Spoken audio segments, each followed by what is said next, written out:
Story time! So this door was the front door to enter our new home. This door has been waiting for me behind the shed for almost 2 years.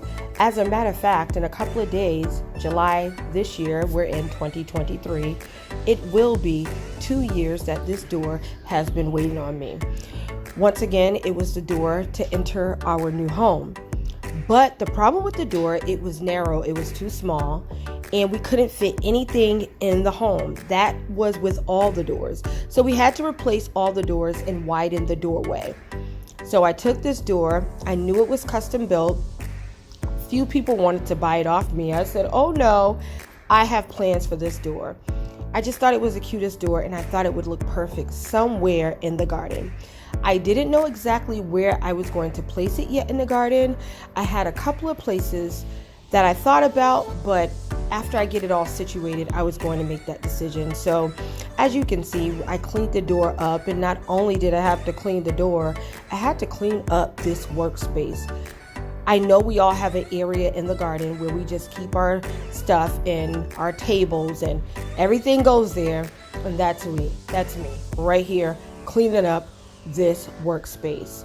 It's a working space because it's a working garden.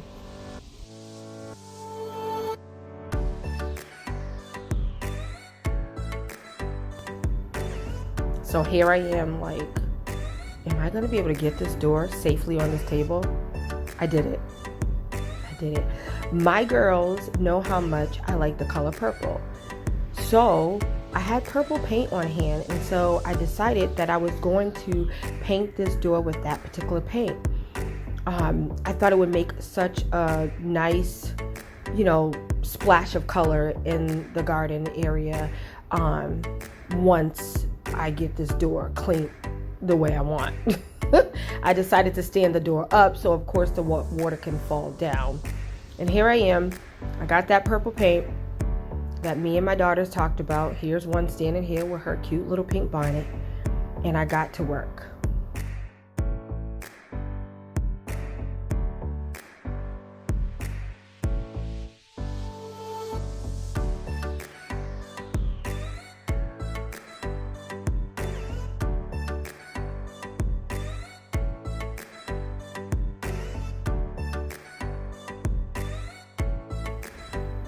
I thought this door was looking cute, and after getting the paint on the door, 2 coats, it had a doorknob, but the lock part was missing. I guess we took it off. And so I had these alliums that I just pulled out of the ground, and I thought, hey, let me make like a type of bouquet to put in that place. And so I'm dipping these alliums into the paint, 2 different color paints. But guess what? All that work the next day. Do you see this? Do you see the pool of water? It rained and the paint did not adhere to the door. So we had to start all over, and we had to make some changes. I had some black spray paint. Black is my ultimate favorite color besides purple, of course. That's next on the list. So I always have black. So I had this black spray paint, and I was like, okay, the paint didn't adhere. That wasn't the right paint. So let me use this spray paint. We had to do a change of color. I was trying my best, believe it or not, husband, I was trying my best not to make any purchases for this project. Something always costs. This spray paint was so annoying. It was the nozzle that was giving me the hard time, but I was determined to go ahead and get this black paint because it was working. I can see it adhering to the door, but then I also remembered that I just painted the fence, and I have some black flat paint that is for outdoor purposes. So, but I'm still glad that I used spray paint first. It just made it all the better. So I got the door painted up. I think it looks cute. But here's my hint of purple. I remember I went to Lowe's, and I had this flower waiting to go in a pot or in the ground. These pots right here were cream, didn't like the color. They were going to be paint. Thank God for the men in my life. Let's go with this door, son. We got the door in place. I picked the area. It was a black door. It needed to be in the black garden.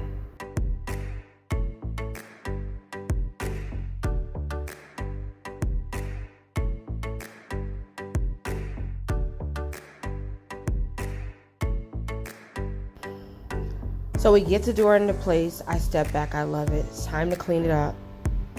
I also decided not to go with the alliums that I dipped in that paint because I realized that if it rained, it would just mess up the whole door.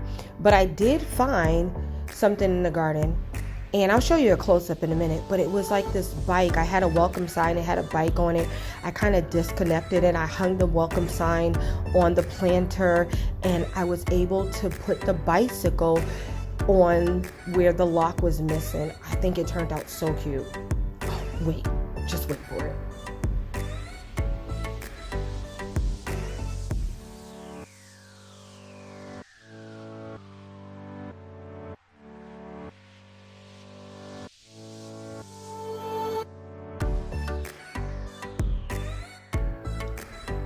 And so here we are. What I'm showing you all, I didn't show you how I anchored the door in the ground. My husband, he's a genius.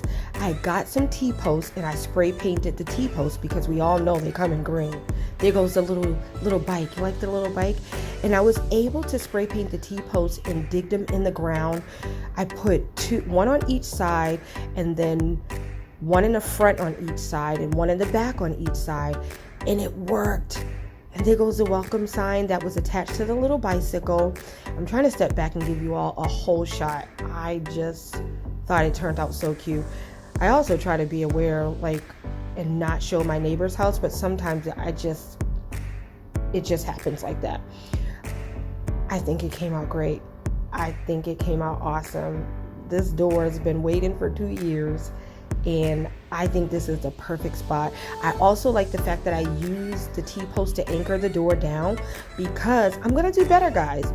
In the winter, I'm taking this door out the ground and putting it inside of the shed.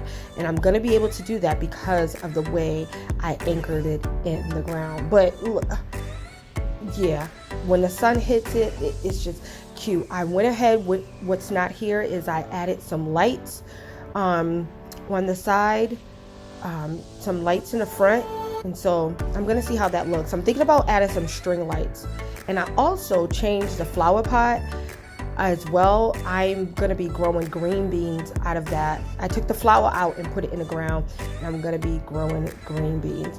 But take in this view. This is a view. This is a shot.